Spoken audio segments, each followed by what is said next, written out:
compétition est omniprésente, vous avez sûrement déjà vécu cette situation. Quelqu'un qui vous humilie devant les autres, qui vous manque de respect ouvertement, ou qui cherche constamment à vous rabaisser. Ces moments où vous vous sentez impuissant, où la colère monte, mais où vous ne savez pas comment réagir. Je vais être direct avec vous. Le respect n'est pas quelque chose qu'on mendie. Le respect, ça se cultive, ça se gagne, et surtout, ça se mérite. Et aujourd'hui, je vais vous révéler 7 techniques psychologiques puissantes qui vont complètement changer la donne dans vos interactions. Vous savez pourquoi la plupart des gens continuent de subir le manque de respect? Parce qu'ils ne comprennent pas la véritable dynamique qui se joue. Ils pensent que c'est personnel, que c'est de la haine. Mais la réalité est bien différente. C'est souvent le fruit d'un opportunisme calculé, d'une stratégie de domination sociale que certains utilisent pour grimper les échelons. Dans cette vidéo, je vais déconstruire ces mécanismes et vous donner les outils pour reprendre le contrôle. Vous allez apprendre à identifier ces comportements toxiques et à les neutraliser efficacement sans jamais avoir à entrer dans le conflit direct. Ce que je vais vous transmettre va au-delà de simples conseils. C'est un véritable système qui va transformer la façon dont les autres vous perçoivent et interagissent avec vous. Vous n'aurez plus à subir ces situations humiliantes qui vous rongent de l'intérieur. Le plus important, c'est de comprendre que le respect n'est pas négociable. Si vous permettez aux autres de vous manquer de respect une fois, ils continueront. C'est une loi immuable des relations humaines. Mais avec les techniques que je vais vous montrer, vous allez pouvoir inverser cette dynamique, naturellement et définitivement. Préparez-vous à découvrir des stratégies qui vont non seulement vous permettre de gérer ces situations difficiles, mais qui vont littéralement transformer votre présence sociale. Ces 7 techniques sont le fruit d'années d'observation et d'expérience dans la compréhension de la psychologie humaine. Installez-vous confortablement. Prenez des notes si nécessaire, car ce que vous allez apprendre aujourd'hui pourrait bien être le tournant dont vous avez besoin pour enfin obtenir le respect que vous méritez. Commençons par le premier conseil. Gardez votre calme et votre posture. Voici la chose la plus puissante que vous devez absolument maîtriser, votre self-control. Quand quelqu'un tente de vous humilier, votre première réaction instinctive sera de riposter ou de vous effondrer. C'est exactement ce qu'il veut. Ne lui donnez pas cette satisfaction. Au contraire, redressez-vous. Tenez-vous droit. Regardez-le dans les yeux avec un visage neutre. Pas de sourire forcé, pas de grimace de colère. Juste une expression calme et assurée. Prenez une respiration profonde et silencieuse. À cet instant précis, vous êtes testé. Ce n'est pas l'humiliation qui compte, c'est votre réaction. Tout le monde autour de vous observe comment vous gérez la situation. Les vrais leaders, les personnes qui commandent naturellement le respect, se distinguent exactement dans ces moments-là. Ils ne s'abaissent pas à réagir impulsivement. Ils restent maîtres d'eux-mêmes. Votre silence devient alors une arme redoutable. Il déstabilise totalement votre adversaire qui s'attendait à vous voir perdre vos moyens. Au lieu de cela, vous démontrez une force mentale supérieure. Votre calme fait plus de dégâts qu'une explosion de colère. Cette maîtrise de soi n'est pas innée, elle se cultive. Mais une fois que vous la maîtrisez, vous devenez intouchable. Les provocations glissent sur vous. Vous restez au-dessus de la mêlée, dominant mentalement la situation. C'est ce type de force tranquille qui impose naturellement le respect. Pas besoin de crier, de menacer ou de s'agiter. Votre présence calme et assurée suffit à établir votre autorité. Numéro 2. Créez une première impression positive. Les gens jugent tout à la première impression. Écoutez attentivement.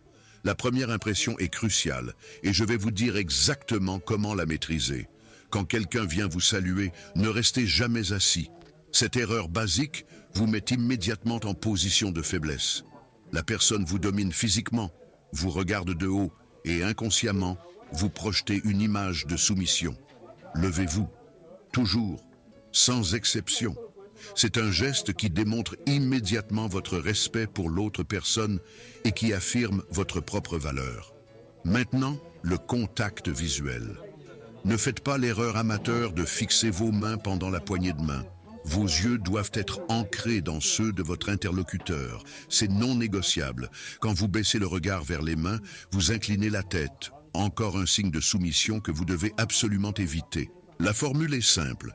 Vous vous levez, vous établissez un contact visuel direct, vous maintenez ce contact pendant toute la salutation.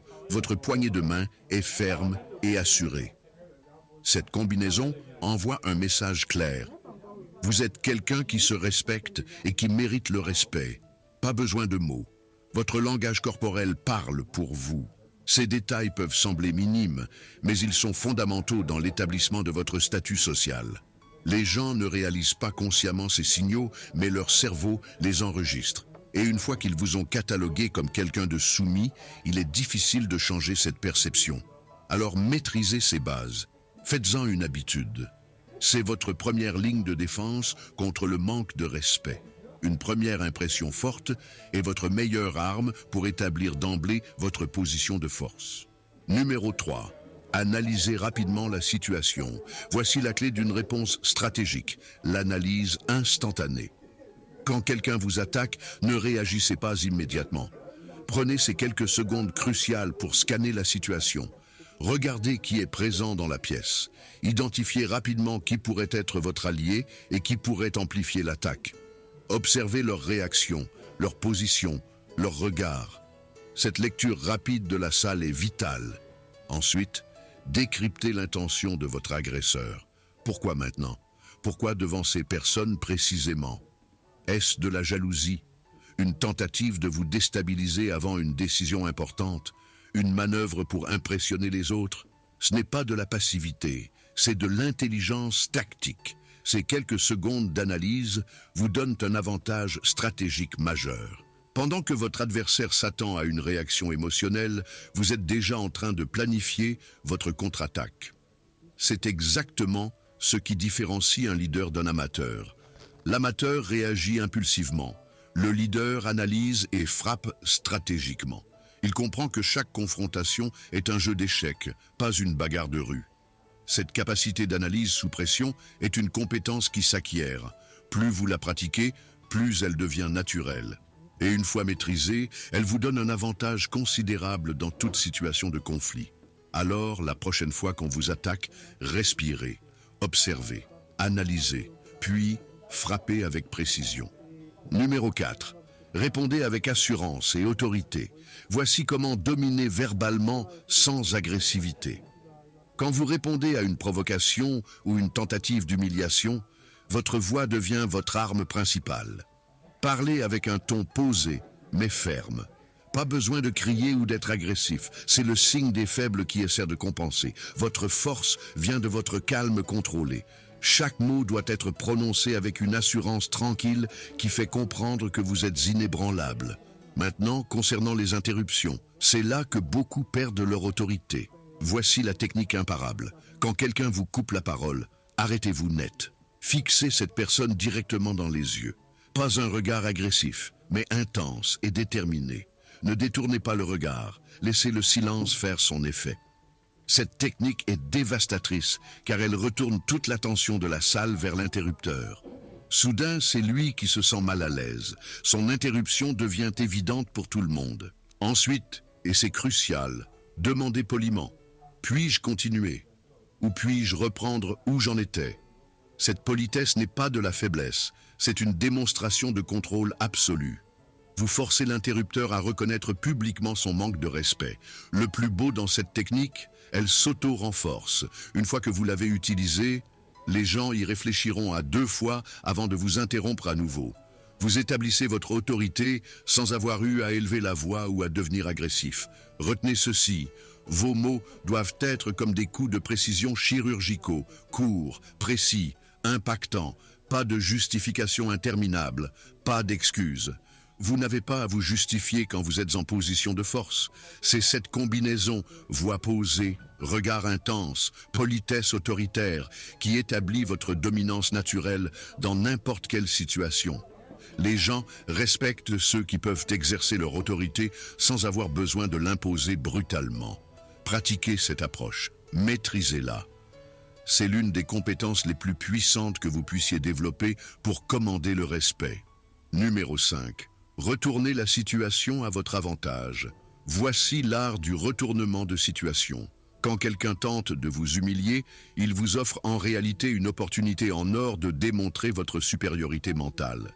Ne voyez pas cette attaque comme une menace, mais comme une plateforme pour briller. C'est votre moment. Quand ils s'attendent à vous voir vous effondrer, vous allez les surprendre par votre maîtrise. Si la situation s'y prête, utilisez un humour subtil et intelligent. Pas des blagues de bas étage, mais des remarques spirituelles qui exposent l'absurdité de leur attaque. Ou alors, déconstruisez calmement leur logique bancale. Montrez les failles dans leur raisonnement sans perdre votre sang-froid. Le plus puissant, pendant que votre agresseur perd son temps à essayer de vous rabaisser, vous démontrez votre capacité à gérer les conflits avec élégance. Les témoins ne voient pas une victime, ils voient un leader en action. C'est exactement comme au judo. Vous utilisez la force de l'adversaire contre lui.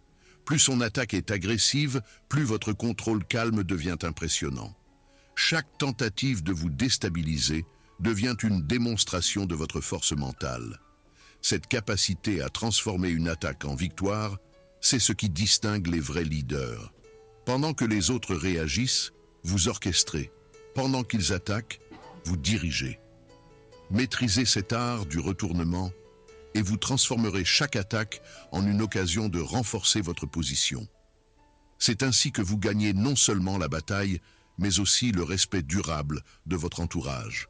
Numéro 6. Établissez des limites claires. Écoutez bien, après avoir géré l'attaque initiale, vous devez absolument établir vos limites. C'est non négociable. Vous devez faire comprendre, sans ambiguïté, que ce genre de comportement est inacceptable. Pas en criant, pas en menaçant, mais avec une fermeté inébranlable. Regardez la personne droit dans les yeux et établissez clairement les règles du jeu. Je ne parle pas de faire des menaces vides ou des ultimatums dramatiques. Je parle d'une déclaration claire et professionnelle qui dit « Ce type de comportement s'arrête ici, maintenant ». Si vous laissez passer une fois, vous ouvrez la porte à la récidive. Les gens testent constamment vos limites. S'ils ne rencontrent pas de résistance ferme, ils continueront à pousser. Montrez que vous êtes ouvert au dialogue constructif, mais que le respect est non négociable. Cette position n'est pas de l'arrogance, c'est de l'auto-respect. Et l'auto-respect force le respect des autres. C'est exactement comme ça que vous établissez une autorité naturelle. Pas par la force brute ou l'intimidation, mais par des limites claires et inébranlables. Les gens respectent ceux qui savent se faire respecter. Alors posez vos limites, maintenez-les, sans excuse, sans hésitation. C'est votre territoire, défendez-le. 7e et dernier conseil, les gens n'étaient pas obligés de vous respecter, mais vous n'étiez pas obligé de tolérer que votre présence ne soit pas respectée.